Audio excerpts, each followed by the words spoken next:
Equivalent fractions are just two fractions that look different because they have different numerators and denominators.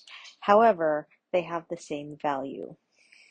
So one of the two areas where we would find equivalent fractions is when we are trying to add fractions because they will need a common denominator. So trying to come up with equivalent fractions that have the same denominator means that we are going to have to use the least common multiple in order for us to find that common denominator. So if we take into account, we're just going to use very small numbers to begin with. So if I have a fraction of 1/2 and another fraction of 1/3, then I would use their common denominator and use the least common multiple in order to find that common denominator. So when we find least common multiple, that means that we make a list of all the multiples. So for 2, I have 2, 4, 6, 8, 10.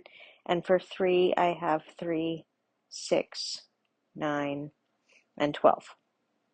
So I'm going to look at those lists and see which the first number that they have in common, and that happens to be the number 6. So we can see that the second number with the 3 was the 6, and the third number on the 2 was the 6, which means I would multiply both numbers by that least common multiple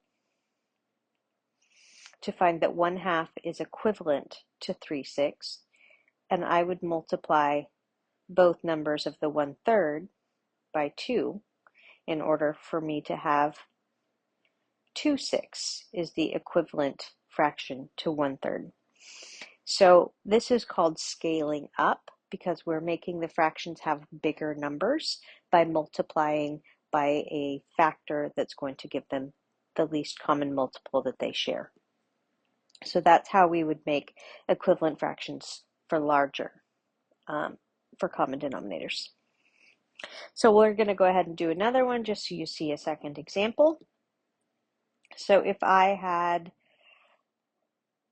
3/8 and I had 5/6.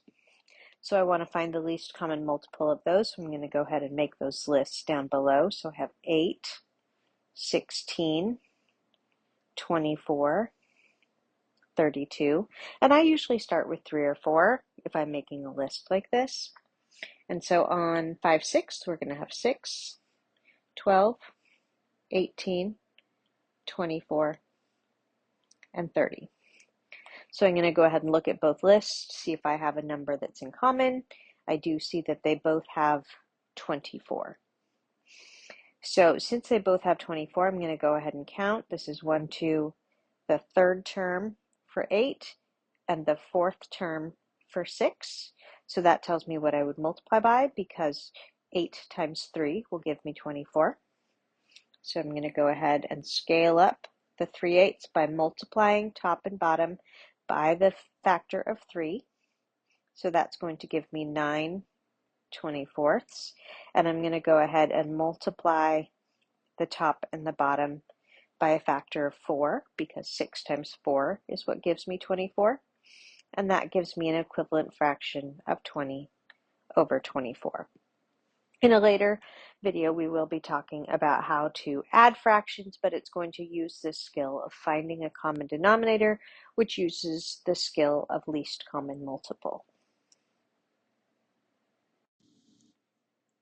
It's important to remember that we are always going to multiply both the top and the bottom numbers by the factor that creates the least common multiple.